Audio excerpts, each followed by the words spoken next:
le mouvement #Méto a encore de beaux jours devant lui.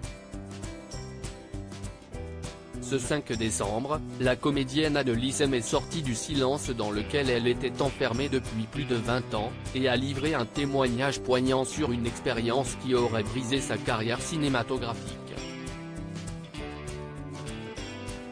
CST, une longue et bouleversante publication qui est apparue ce 5 décembre sur le compte Instagram officiel d'Anneliese M.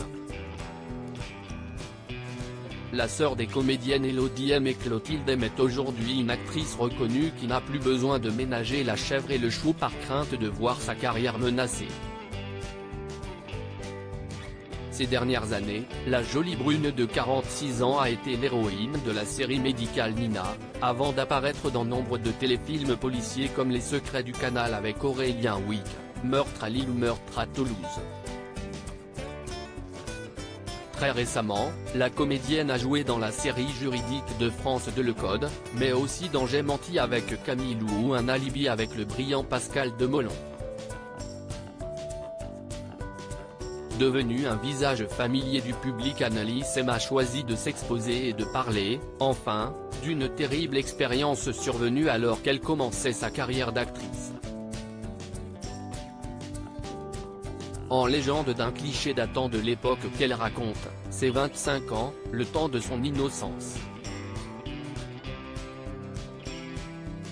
La vie devant moi et toutes mes dents. J'étais fragile et gentille mais il fallait l'être encore plus et pas de la façon dont ma mère m'avait élevé. Commence-t-elle. Je rêvais d'être Antigone et de défier l'ordre établi, ils m'ont vu en Ismène rose et doré comme un fruit, qu'ils l'ont tous voulu croquer. Sauvagement, attaque-t-elle. Proposition indécente. Elle se remémore cette soirée de 2001, où la réalisatrice pour laquelle elle tourne l'invite à dîner. Cette dernière lui fait savoir qu'il y aura des présences masculines qui adoreraient, elles, avoir à leur table. Je décline poliment. J'étais fiancée, amoureuse et enceinte de quelques semaines, se souvient la comédienne. Mais les choses ne restent hélas pas là. 15 jours après la fin du tournage, le producteur du film la convoque à son bureau. Là, après m'avoir rappelé ma condition de pauvre CST, pas facile de commencer, hein, il me propose littéralement de faire mon métier mais sans caméra. Il lui révèle organiser des dîners, déjeuners, petits déjeuners, avec des acteurs, réalisateurs, producteurs, distributeurs. Qui aiment avoir de jolies femmes à leur table.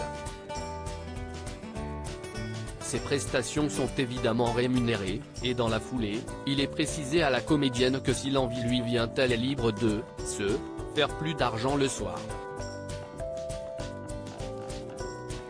Alors qu'Anneliese M, tétanisée, se ferme face à cette proposition, l'homme hurle, rageur, ouest ce que tu veux, les putes ça leur suffit plus. Point d'exclamation. C'est ta parole contre la sienne de cette expérience, Anneliese M dit être sortie détruite. Lorsqu'elle veut porter plainte, son agent l'en décourage. CST ta parole contre la sienne, lui dit-il. L'actrice reconnaît avoir eu peur et n'avoir rien dit alors que ce producteur avait été mis en examen et incarcéré pour des faits similaires allant jusqu'au viol en 1997. Le cinéma français avait aussi son Weinstein, clame-t-elle, affirmant que son refus de céder lui a coûté sa carrière au cinéma. La poupée qui dit non n'aura plus d'autres belles propositions et surtout mauvaise réputation. Un témoignage comme une onde de choc sur le réseau social. Nombre de personnalités ont réagi aux propos de la comédienne. Parmi eux Lucie Bernardoni, la répétitrice de la Star Academy, qui a félicité l'actrice d'avoir eu le courage de parler. Au diapason Raphaël Mesrahi, Andrea Bescon ou Ariane Séguillon. Honteux, a gerbé et je sais malheureusement exactement de quoi tu parles, mais aujourd'hui c'est fini, on a grandi et faites attention à vous, a déclaré cette dernière. L'heure de la révolte, a semble-t-il, sonné.